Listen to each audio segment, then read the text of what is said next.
Adam Green, singer, songwriter, movie maker. Welcome. Yeah, thanks for having me. You're wearing quite a remarkable hat. What is the story about the hat? Is it from Aladdin? Yeah, well, the movie that I made is Aladdin. It's my own version of Aladdin, Right. and this is actually a hat. Me and this lady from Paris, she's a hat designer. We made a line of hats based on the artwork from the Aladdin movie. So this is like my own hat line. Wow, that's cool. Yeah, but That's I'm cool. Aladdin, at this moment, I guess. You're Aladdin. You're Yeah, playing Aladdin in the movie itself yeah, that yeah. you wrote it as well. And I'm on tour also with the record that's the soundtrack to the movie that I did too. So basically, I'm coming to everyone's town as Aladdin. How are you coming with the flying carpet or? Yeah, well, we just have a van. It's not. Yeah, but it's okay. All right.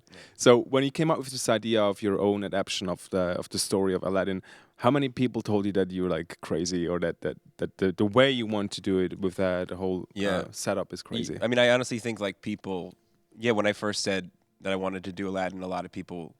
Yeah, the faces that they would make would be like you're ridiculous. But no, I mean, I think that yeah, I mean, the thing is that I came up with this idea that I wanted to do the movie as a sort of a movie completely made out of paper mache, Right. which is sort of hard to picture if like you're describing it in this interview. But basically, we made 30 rooms out of cardboard, 500 paper mache props, painted with like house paint and things, and so it looks like the actors are in a real life cartoon, So that it's sort of but it took 4 years to make it.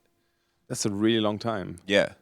It's like a big Hollywood production, right? Well, yeah, I mean, or yeah, in a way. I mean, it's kind of like, in a way, those old Hollywood movies like Frankenstein, where they would have to shoot everything on the set.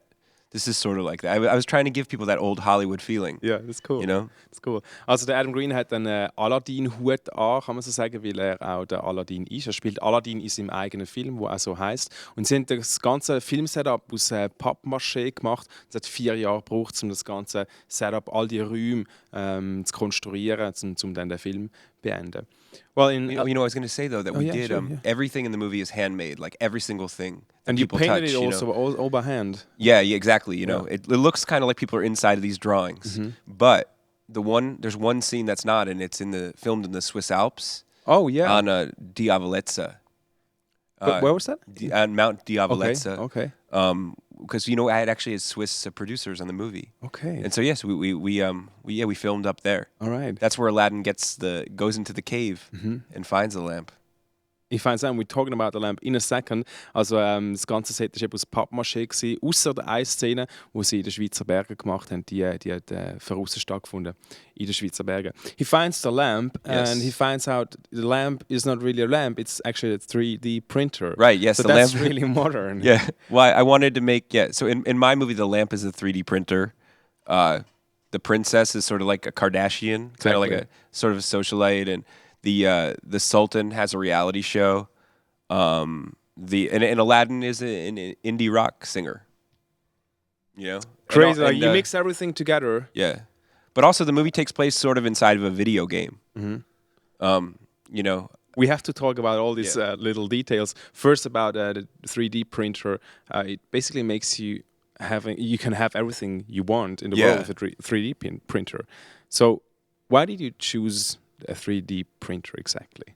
Well, I mean, it was the closest thing that I could think of that was modern, that represented, sort of the powers of the lamp, or like the promise of the lamp. Like, just thinking about how you could almost take a 3D printer and you could hook it up to the internet and press go, and then it would print out like the whole internet, and then there would be no room. How would that on look the planet, like if you print out the whole internet? I think the whole planet would become whole filled with universe. crap, filled with a lot of useless crap. Alright, Yeah. alright. Also eben im Film Aladdin, also Aladdin, ist die Wunderlampe eigentlich ein 3D-Drucker, und das ist das, was ich gefunden habe, das ist das Nächste, wo heute in der Moderne an eine Wunderlampe ankommt. Dann hat sich gefragt, wie wäre es eigentlich, wenn man das ganze Internet würde an einen 3D-Drucker anschließen und sagen «Go», und dann würde das ganze Internet ausdrucken und die ganze Welt wäre voller Crap, voller Scheiß. Now, you talked about the princess, which is who is like a celebrity, like a modern time celebrity with her own celebrity show, and The princess is actually played by a lady, Bip Ling. She's from England, and she is sort of like a model, a blogger, an actress, a musician. She's really lives a kind of a crazy lifestyle, you know, and I knew that she could be perfect for this character, you know, like, I mean, you should actually check out her Instagram, Bipling, and also check out her new video for Bip Burger and All right. Bipping. All These are right. like some of the best music videos that I've ever seen in my life. That's really like a Kardashian way of life. Like you're everything. You You're get blogger, photographed a lot, you know, Yeah. it's cool. I mean, you know, but also Bip is very subversive. She's kind of almost like an Andy Warhol, superstar of the internet. All right. You know? All right. But yeah, so the princess is you know, driving around in a Ferrari in this movie, and she's kind of chaos. She's a punk a bit, you know. She's not like, and her and Aladdin don't necessarily have a great relationship, you know.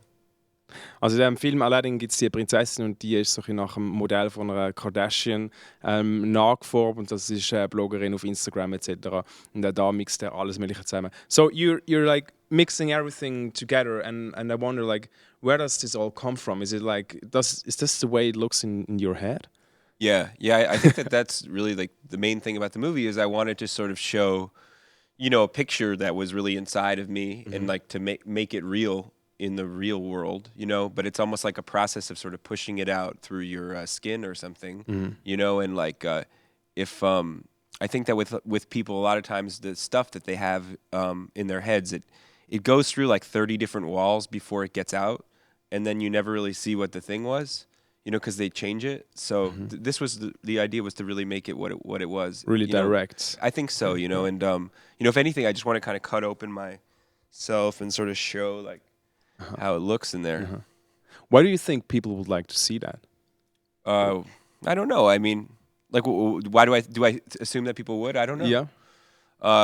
Or don't you do it for the people? Do you do it for yourself? Well, you know, I think probably I do it for myself, but then, you know, as somebody that does perform on stage and like, you know, writes songs and like, you know, entertains people. I mean, I have that instinct to make it not boring and stuff, you know. So I don't want to just make it like a pure art film. I mean, it is kind of like an art film, but it's also a comedy and it's like entertaining. I mean, it's, you know, it's not like a normal art film. No, it isn't. But actually, you know, I did have an exhibit of the props of the movie at the Foundation Baylor in Basel. Yeah. So I actually got a great museum show for the movie. Let's talk about this in a second. Oh, yeah.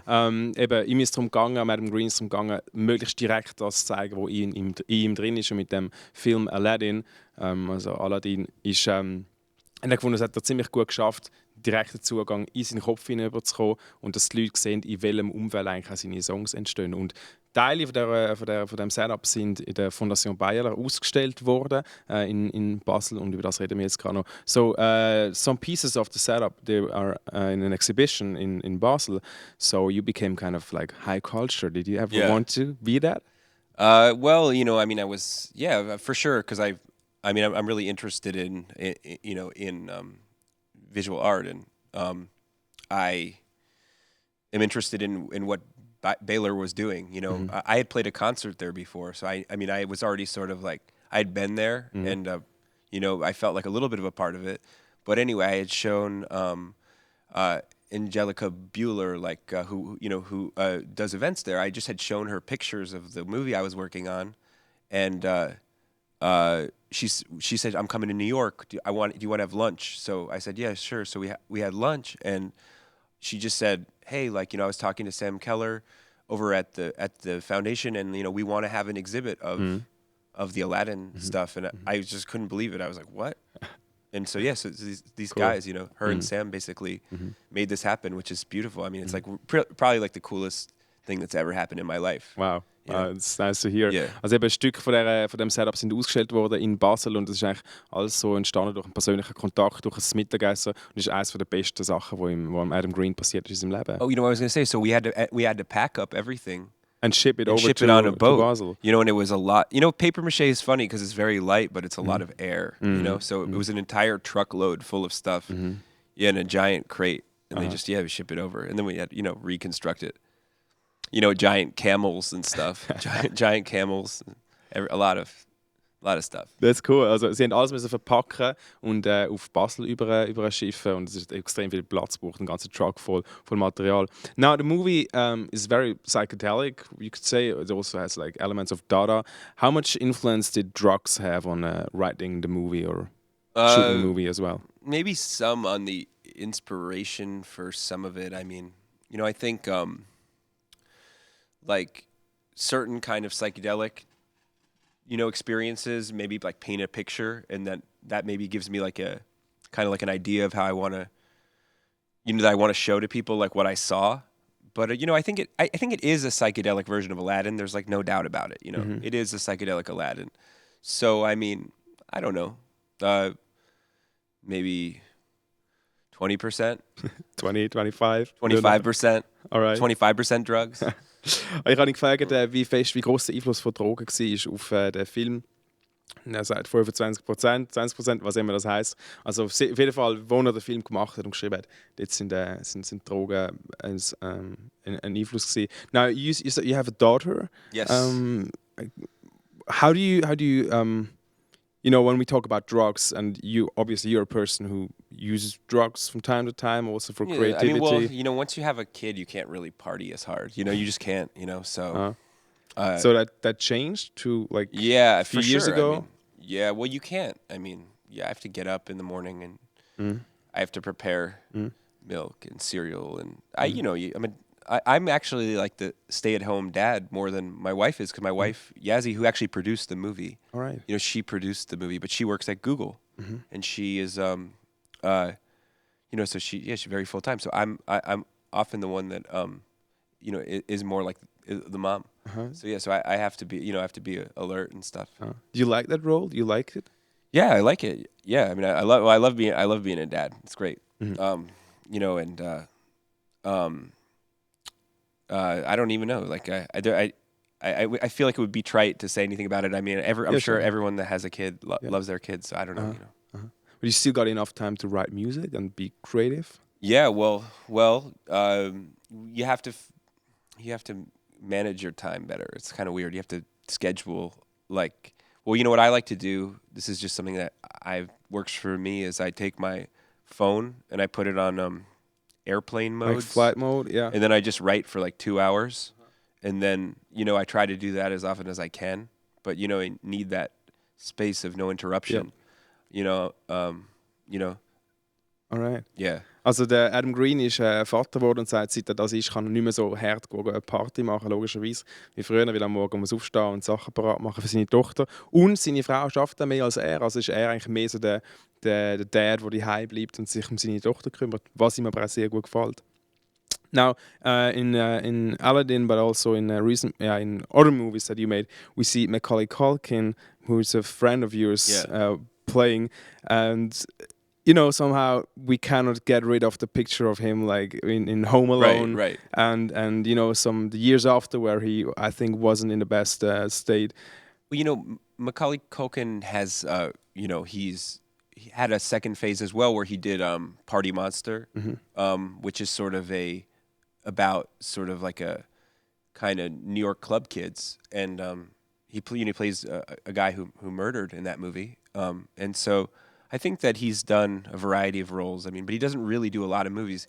He does do my movies though, which is really cool. He doesn't really want, people offer him movies all the time, and he always says no.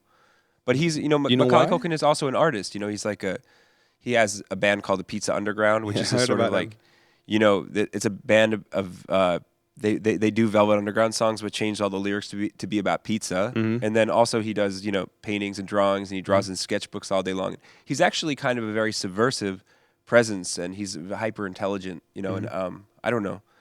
He's also a great friend. But let me think. Oh, but there's a huge variety of actors and musicians in the movie, like that people would know, like Harmar Superstar, Devendra Banhart. Right. Andrew Van Wingarden from MGMT, Zoe Kravitz, Regina Spektor has a cameo in it. Jack Dishel, who was in The Moldy Peaches with me, he plays two of the main roles. He's like amazing. Alia Shawkat, from people would know from Arrested Development. Natasha Lyonne, who's people would maybe know from Orange Is the New Black. There's the legendary New York painter Francesco Clemente as the genie. So they're all like, is it all like a bunch of your friends, or? It's kind of a community of New York people. Oh, and Nicole LaLiberte, that plays Miss President, who's Aladdin's boss at the record label. She's actually going to be in the new Twin Peaks that was just announced. So, all right. I was going to say, so it's a community. It's it is. I guess this is sort of a chance to show that musicians and actors and artists and stuff do hang out together in New York, you know. And this was all shot in a warehouse in Brooklyn, you know, and yeah, so it's maybe kind of as a musician that made a movie, it was, you know, for me, I was allowed to say, like, yeah, it's cool. Musicians and actors can be in scenes together, you know? Yeah. But usually, it can't be that way. Yeah. You know, usually musicians aren't allowed to be in movies. Yeah. So you bring yeah. it all together there. I think It's so, nice, you know. But I think, you know, if anything, a lot of times musicians are actually, they're pretty good as actors. Also im Adam Green seinem Film spielen ganz verschiedene Musiker mit, verschiedene Schauspieler. Vielleicht auch Leute, die du von früher kennst, wie Kevin Allein Zuhause, der Hauptdarsteller. Und er bringt das alles so zusammen, ist so eine Bunch von New Yorker Künstlern, Musikern, die da zusammen abhängen und in seinen Film spielen. Und bringt das wunderschön alles zusammen. Now, Aladdin is kind of a like magic theme or thing. It's thing about magic and religion as well. And I heard that you also studied Kabbalah. How? Oh, no. No? Well, I mean... Well, you made some Kabbalah drawings? Well, I mean, there was... I mean, like, I read a few books about it. I mean, that's not studying. Okay, I'm right. not like an expert. Yeah, right. like, I was reading some books about some sort of esoteric religions, like Kabbalah, and, even, like, tarot cards and things. And I was trying to, at the beginning of writing the movie, I was trying to, like, you know, use those as inspirations for the way I would try to structure certain scenes. And it was actually that after I stopped doing that the movie kind of came together more, like when I just sort of was going more from like instinct. Okay. Because I think as a person you kind of know what's a story, like you just feel it, you know, and it's like you can't be really mathematical about it. You know, I know there's all these books about how to write whatever, and I'm not going to tell you people not to read them. I didn't read them. I just felt how it was, you know, to tell the story that I wanted to tell. Okay, so as soon as you put aside the school books, yeah, so just like, you know, like it's a myth, you know, Yeah. like we know myths. You know, I feel like everyone lives myths. Like I think that people, you know, as a what do you call it? As a species, you know, I think that we make our myths come true. You know, like it's like Prometheus builds a man, you know, and then we go and build cyborgs, and you know, we're actually a bunch of Aladdins. You know, we're making up another species of robot people. Just, you know, everyone's a little bit of an Aladdin, you know, and I think the genie is really part of who Aladdin is. Like Aladdin and the genie are the same person, you know. They're sort of, the genie is the part that helps Aladdin become a grown up. You know, it gives him what he needs to become an adult, you know. So in that way, I think actually Aladdin is a story about being earthbound, in the sense that it is a story about growing up, you know? And, you know, I guess part of growing up is actually having your feet on the ground. Alright. I guess. Also sehr viele Themen, die bei Aladdin angesprochen werden. Eins davon eben, dass jeder Mensch schlussendlich auch Aladdin ist und kann selber Sachen erschöpfen und wir als Menschen Roboter erschaffen etc. Und schlussendlich auch die Message vom Film, dass es ein Teil vom Aufwachsen ist, dass man mit den Füßen am Boden bleibt und mit der Erde verbunden bleibt. Now, thank you very much, Adam Green. Yeah. Good luck with the movie. Thanks so much for having me on Joyce. And thank you for bringing this nice hat with you. Thanks. Thanks. Oh, you know, I was going to tell you that people can actually get the movie. Yeah, it's out in May, right? It's May 12th, May 12th. On iTunes. They can rent Right. it or download it. So Okay. yeah, people should get it. Also 12. Mai, Adam Greens Aladdin auf iTunes mieten, anschauen, unbedingt machen und dich auf den Trip einladen.